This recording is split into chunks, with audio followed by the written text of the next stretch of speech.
This is FNN, where we give facts, not nonsense. Okay, so our main storyline today, Connecticut Senator and a key border deal negotiator, Chris Murphy, says an agreement on a border deal has been reached in the Senate. He said this yesterday on CNN.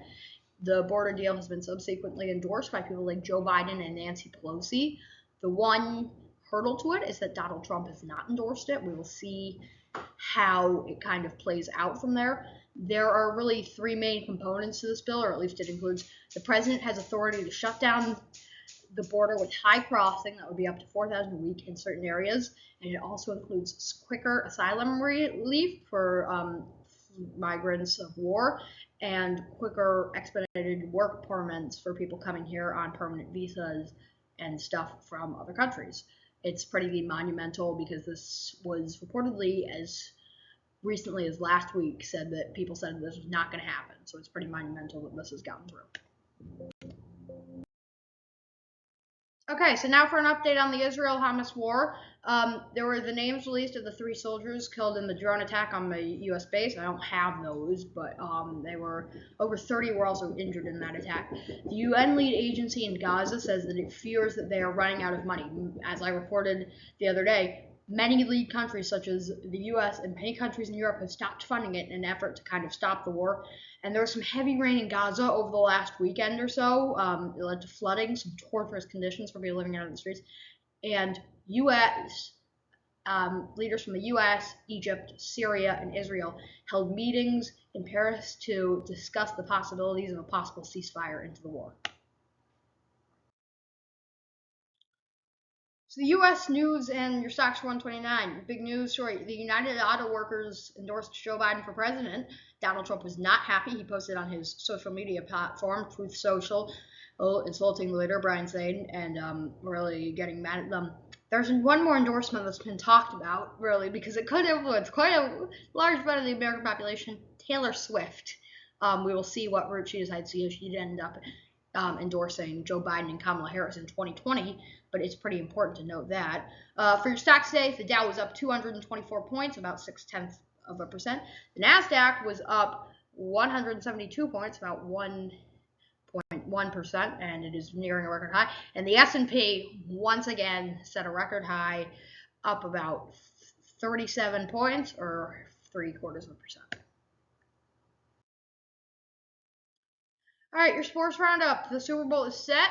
It's going to be between the Chiefs and the Niners, although the Chiefs are going to be without lead pass rusher Charles Omenihu, who had 12.5 sacks in 4 seasons, kind of bouncing around. He even played for the Niners a couple of years ago and last year, but he had 7 sacks this year, but he tore his ACL.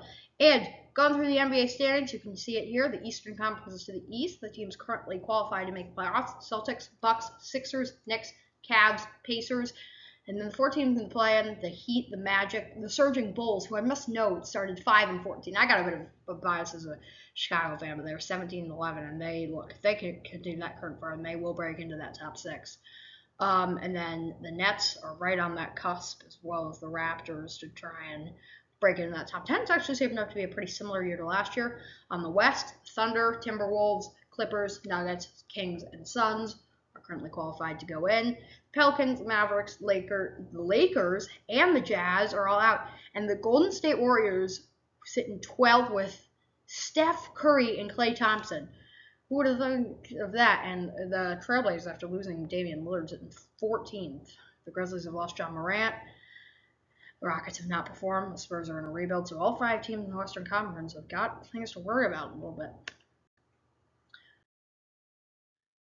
Okay, the U.S. temperatures today, it was actually pretty cold on the right side, up into even the 20s in Maine, and the lows will definitely sink tonight. 30s in a lot of the Northeast, even down in Miami, 66 degrees.